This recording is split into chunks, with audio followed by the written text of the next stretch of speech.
Aloha and welcome to another segment of Stay at Home Blues and Oranges STEM Corner, brought to you by After School All Stars Hawaii.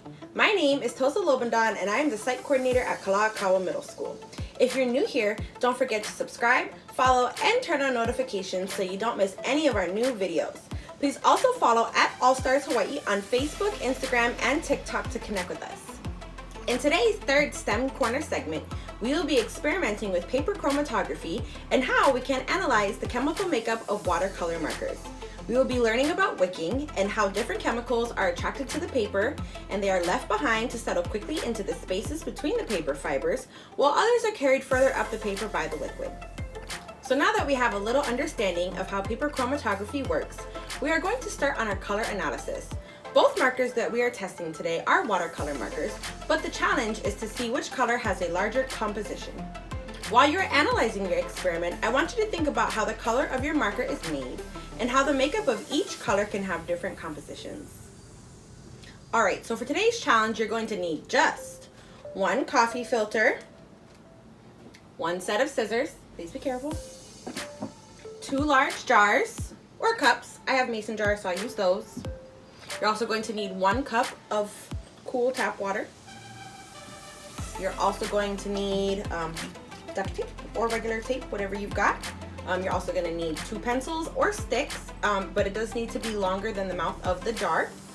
And then for our last items, you're going to need 2 markers, but 1 marker must be black because I want you to see the composition of black. It's very unique and different and it's cool. And then you can just pick any other color. I picked blue and orange. Yeah.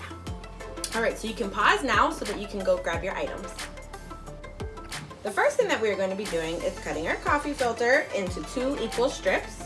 And I'm going to fold my coffee filter in half because what we're actually going to be doing is trying to make this a square section in the middle. I'm going to take my scissors and I'm just going to cut off the round edges. And again, it does not have to be perfect. In fact, mine probably is gonna look a little crazy, but that's all right. And then I'm going to turn it again and just cut up to the part where it makes a point. Same thing on this side. I'll go this way. Just going to cut. And voila. Now these strips are a little big. Let me just move my rubbish out of the way. So I am actually gonna cut it one more time. And I'm gonna cut maybe about half, a little less than half of it off, just because we want the strips to be small enough that they can fit into the jar, but then also not too big whereas they suck up all the water, because you're gonna have to continue this experiment again. So then I'm going to go down the middle and I've got 2 square pieces of coffee filter. The next thing that I'm going to be doing is I'm going to take my coffee filters, I'm going to put them together, they're the same length, and I'm going to go about 1 inch from the top, and again I'm just eyeballing. I'm going to take that inch and I'm going to fold it down. So what I'm going to do is this fold is going to be used as a marker for me so that I know not to write above this line. So when the paper sits, it's going to sit in the jar with this top, and where you see the line over here, we're gonna write below this, okay? So I'm actually just going to really quickly write, I love ASAS, because I do. I love ASAS. It's going to look like that. And I'm going to do the same thing. You can write anything. You can write your name. You can write I love ASAS too. Because you do. I know you do. I can feel it through the screen. And I just wrote the same thing in blue on the other sheet. So now I've got my 2 sheets. I love ASAS.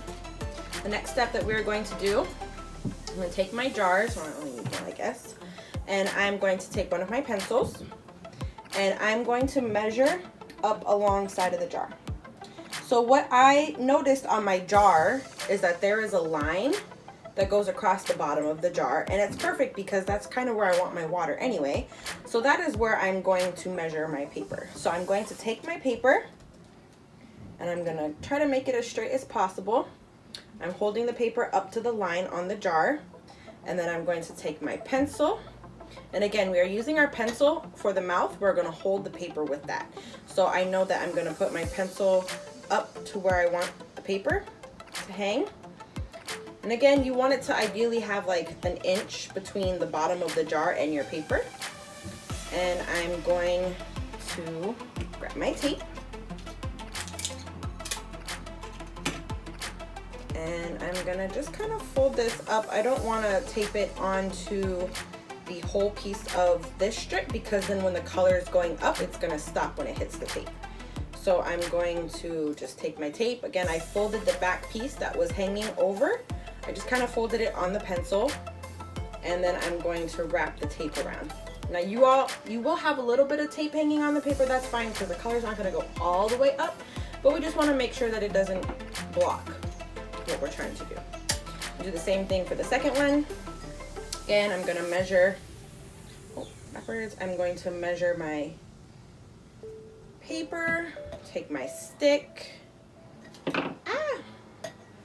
Things are falling, guys. And I'm going to, again, that's where it lies. I'm gonna fold it halfway over, then fold it back on itself, just so it's resting nicely on this stick. Again, not too much in the front, not too much in the back. I'm gonna take my piece of tape, tape it around just so it stays secure. Is it? Oh, it didn't. It didn't tape on the coffee filter. Awesome. Okay, one more time and take two. All right. Okay. All right, now it's good. It's gonna stay. Okay. Then what I'm going to do is I'm going to take my jar, and again, my jar has a line on the bottom, so I'm going to fill the water up to that line. There. I'm gonna do the same thing for this one. There's my line.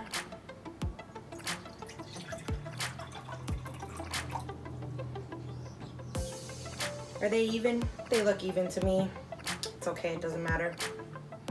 Then what I'm going to do is I'm going to place them, oh, I should move it a little further apart, into the jars.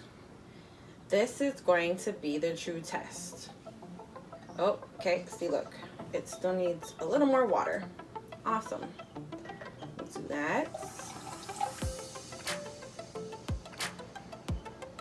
Oh, there it goes. Right, and you are going to, oh, this one is giving me a hard time. Set your timer, oh my god, for 8 minutes. Process says anywhere between 8 to 10 minutes, but I'm gonna do just 8 minutes because I wanna make sure that I still have results. So as you can see with the black one, it's already working. That's not what it looks like. It's not the end result. We're actually gonna let these sit for 8 minutes, and then we will come back.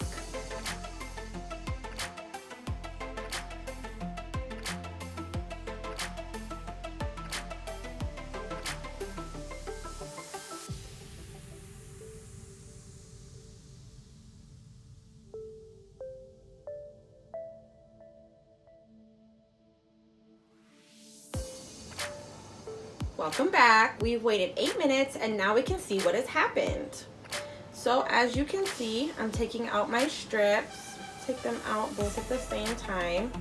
Hold them up. So for the black one, I'll take this off the pencil now that we're done with them. It's kind of hard to see, but if you look, there are 3 different colors that are in the black. There is an orange, a yellow, and then kind of like a bluish, which makes up, I'm guessing, the composition of this black marker that I used. Again, I used Crayola super fine, whatever this is, marker. And then the same thing for the blue one. This one is super pretty. Super Tips from Crayola, that's what it's called. This one has a really, really pretty composition. It's like a purple, a dark blue, and even a pink.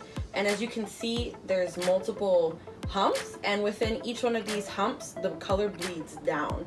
And so you can see like the purple and the pink in there, which is really awesome. I don't know why it formed in humps like that, and maybe that's something that you could research yourself. I did know that originally, chromatography was invented in 1906 by Mikhail Savek when he created a solution using green leaves and petroleum ether. He poured the solution into a glass tube that contained calcium carbonate, and the solution separated into different substances.